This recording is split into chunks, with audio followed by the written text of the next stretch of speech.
मुख्यमंत्री डॉक्टर मोहन यादव ने प्रदेश में खुले में मांस बिक्री पर प्रतिबंध लगा दिया है। वहीं अवैध मांस दुकानों पर कार्रवाई का सिलसिला जारी है। इस दौरान में कई जगह विवाद की घटनाएं सामने आ रही है। ताजा मामला झाबुआ का है, जहां मांस की अवैध दुकान को बंद करने की नगर पालिका की टीम के साथ विवाद किया गया। फर्स्ट क्या है समस्या इनकी ये है कि फर्स्ट कई सालों पूर्व यहाँ पर पूर्व में स्लाटर हाउस था, वहाँ पर सारी सुविधा अवेलेबल थी। मटन वगैरह का जो भी मल निकलता है उसको निकालने की सुविधा, सारी व्यवस्था थी। उसे तोड़कर उसके बाद सेकंड हमें ये स्लाटर हाउस बना के दिया था। अब इस स्लाटर हाउस में हम व्यवस्थित तरीके से डालकर अपना काम सुचारू रूप से कर रहे हैं। अच्छा, इसमें क्या समस्या आ रही है? इसमें समस्या ये है कि ना तो इसमें कोई पानी की व्यवस्था है, ना कोई लाइट की व्यवस्था है, और ये पूरी पत्रे व्यवस्थित नहीं है। और हमारा जो माल रहता है उसकी भी जाने की, चोरी होने की भी संभावना रहती है। हमारा खाली इतना निवेदन है, ये जो बाद में हमें जो स्लाटर हाउस दिया था इसे हमें पूरा व्यवस्थित ढंग से रिपेयर कर दें। और जो लाइसेंस के लिए एनओसी के लिए हमने अप्लाई करवा था, तो लाइसेंस की प्रणाली जल्द से जल्द पूरी कर दी जाए। और जिन जिन लोगों के पहले लाइसेंस थे वो जब रिन्यूअल कराने गए थे तो उन्हें रिन्यूअल भी नहीं करके दिए। और जो लोग यहाँ पर बैठे हैं उनको अनापत्ति प्रमाण पत्र दिया जाकर और खाद्य विभाग से जो लाइसेंस बनता है वो जल्द से जल्द बना कर दे दिया जाए। और जो सीएम साहब के जो भी आदेश है उसका पालन कर रहे हैं भाई, जो मांस मच्छी ढक कर बेचना चाहिए वो ढक कर बेच रहे हैं। बस समस्या इतनी है कि इसको व्यवस्थित बना के दे दें हमें वापस से। बना हुआ है पर पूरी जीर्ण छीर्ण अवस्था में ये है। और अगर ये कह रहे हैं कि यहाँ शहर से बाहर देंगे तो मान के चलो कि बोल रहे हैं कि यहाँ से 5 किलोमीटर बाहर देंगे।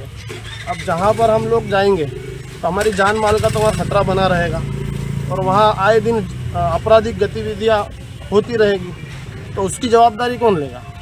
और अगर यहाँ से हमें बाहर भेजते भी है तो जो लोग यहाँ पर मटन वगैरह लेने आते हैं आम जन, तो आम जन को भी सुविधा है यहाँ पर आने जाने में, ले जाने में, सारी चीज़ें सूटेबल है। यहाँ बस स्टैंड भी पास में है और यहाँ आने जाने में भी दिक्कत नहीं है। और रहा सवाल नगर पालिका का, तो नगर पालिका हमारी दुकान से बहुत दूर है।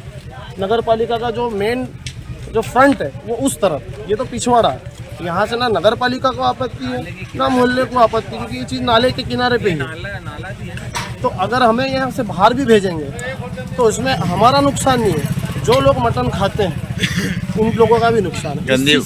इस चीज़ से इनका खाली नुकसान नहीं है, गंदी बिरादरी का नुकसान, इस चीज़ से सभी का नुकसान। और गंदगी की बात है तो ये तो नाले के छोड़ पे ही है। और रहा सवाल, ये तो राज्य का कर्तव्य है, राज्य के नीति निर्देशक तत्वों में आता है भाई। आर्टिकल 47 क्या कहता है, 19 क्या कहता है भाई, ये तो जो भी उपजीविका है तो इन्हें प्रोवाइड करके देना चाहिए ना।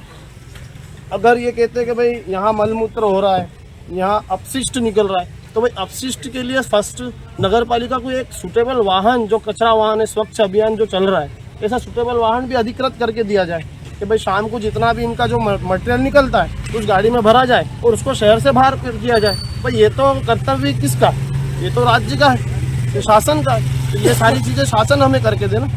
ये हम जो सीएम साहब का जो आदेश है वो तो हम पालन कर ही रहे हैं और हमें उम्मीद है कि हमें करके देगी शासन, हमें उम्मीद भी है इस बात। और हमारा खाली इतना ही निवेदन है कि बाहर की जगह, ये जो जगह पहले दी है इसी को हमें व्यवस्थित करके दे दें, ताकि आम जन को भी आने जाने में जो इस चीज़ को उपभोग कर रहा है उनको भी फायदा रहे। टीम गई थी कल कहीं अवैध मांस मटन बिक्री को लेकर जी, क्या प्रकरण आया था, क्या था नाम? एक्चुअली हमारे यहाँ इस कार्रवाई के लिए एक संयुक्त दल बना हुआ है। उस दल में नगर पालिका के साथ साथ पुलिस प्रशासन और फूड डिपार्टमेंट भी शामिल है। ये जो हमारा दल बना हुआ है अवैध मांस मछली विक्रय के खिलाफ, उनको पकड़ने के लिए जो दल बना है, इस दल को जहाँ से भी सूचना प्राप्त होती है वो तत्काल एक्शन करते हैं, जाते हैं। कल भी वो इस सिलसिले में गए और जाने के बाद में ऐसा, चूँकि वो जब गए तब शाम हो चुकी थी और कार्यालय लगभग सभी बंद हो चुके थे, तो उस समय ऐसा सुनने में आया और देखने में आया उसमें मीडिया के माध्यम से कि संबंधित मांस मछली विक्रेताओं द्वारा उस संबंध में बहस विवाद किया गया है। चूँकि तब तक सभी कार्यालय बंद हो चुके थे और संपूर्ण जानकारी मिलते मिलते रात काफ़ी देर हो गई।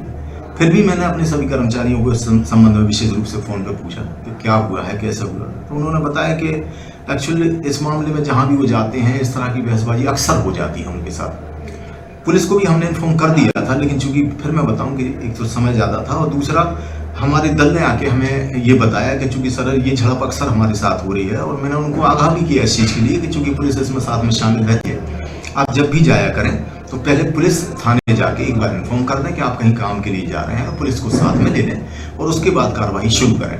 एक्चुअल में यहाँ ये भी कहना चाहूँ कि चूंकि इस संबंध में जो दल बनाया गया है वो दल हर बार पूछना नहीं आता, उसको खबर मिलती है तो एक्शन पे शुरू हो जाता है। सर क्या कार्रवाई हुई उनके ऊपर? उनके खिलाफ आज, चूंकि मैंने बताया ये कल रात की घटना थी, कल रात उनसे पूछा, अभी लड़के आए हैं सब, तो मैं उनसे वही सब जानकारी ले रहा था, और अगर वो इस बारे में हमें जानकारी देते हैं और लिखित में ऐसे नाम देते हैं तो हम अपने हिसाब से अपने विभागीय तौर पे कार्रवाई करेंगे, उनके खिलाफ पुलिस में रिपोर्ट करेंगे। उनको उनके ऊपर सा गाली गलौज भी हुई है? हाँ, मैंने देखा, इसीलिए बुलवाया है सभी को कि एक बार बैठ के, चूंकि आप अभी देख रहे थे कि PIC की बैठक चल रही थी, अभी हाल 1 मिनट पहले खत्म हुई है। अब जस्ट उन लड़कों को बुला के एक बार पहले जिनके साथ घटना हुई है उनसे पूछ लेना मैं समझता हूँ जरूरी है। सर एक चीज़ और सुनने में आई थी कि कुछ जो ये बिक्री करते हैं लोग, उनके द्वारा बताया गया है कि हमें कहीं कहीं नगर पालिका की ओर से एक आश्वासन मिला है कि जब तक दूसरी व्यवस्था नहीं होती है तब तक आप अपनी जगह पे देखिए चुपचाप तरीके से। कौन क्या कह रहा है ये तो हम नहीं जानते, लेकिन जो वर्तमान आदेश है उस आदेश में ये स्पष्ट है कि अवैध रूप से इसका विक्रय नहीं किया जाएगा, और अवैध रूप से इसका मायने है कि जिनके पास इसकी बिक्री के लाइसेंस नहीं हो तब तक वो काम नहीं कर सकते। अभी तक वर्तमान, जब तक आप हमसे जिस समय इंटरव्यू ले रहे हैं उस समय तक मेरे पास इसके लाइसेंस के लिए, चूंकि हम लाइसेंस तो नहीं देते, हम केवल NOC जारी करते हैं, और अभी तक NOC के लिए मेरे पास एक भी सिंगल भी आवेदन नहीं आया है।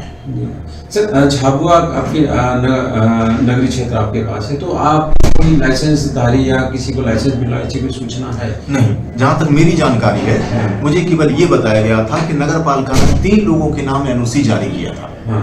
उन 3, हम फूड डिपार्टमेंट को NOC जारी करते हैं और फूड डिपार्टमेंट लाइसेंस जारी करता है, लेकिन जो NOC नगर पालिका ने कभी फूड डिपार्टमेंट को जारी किए थे किन्हीं विशेष कारणों से, ये चूंकि मेरे समय का प्रकरण नहीं है, काफी पुराना है, लेकिन उस समय नगर पालिका ने दिए हुए अपने NOC निरस्त कर दिए थे। मतलब मेरी जानकारी में ये है कि वर्तमान तक नगर पालिका के द्वारा किसी को NOC जारी शायद नहीं है। नहीं, अभी तक झाबुआ किस नगर में कोई किसी को लाइसेंस नहीं है। हाँ,